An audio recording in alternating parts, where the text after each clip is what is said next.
விபத்து நேரிட்டிருக்கிறது. தற்போது 3 பேர் உயிரிழந்திருப்பதாக முதற்கட்ட தகவல் வெளியாகி இருக்கிறது.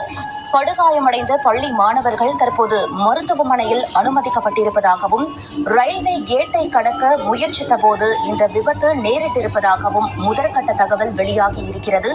அண்மை செய்தியாக பார்த்துக் கொண்டிருக்கிறோம்.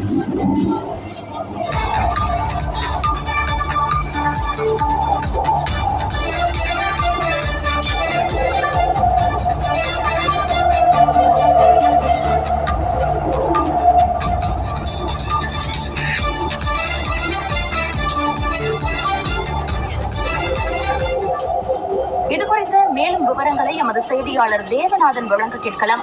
வணக்கம் தேவநாதன், இந்த விபத்திற்கான காரணம் என்ன? முதற்கட்ட தகவல் என்ன பதிவு பண்ணுது? கடலூர் மாவட்டம் செம்மங்குப்பம் பகுதியில காரைக்கால் பகுதியில் இருந்து கடலூர் நோக்கி வந்த ரயில் அந்த பகுதி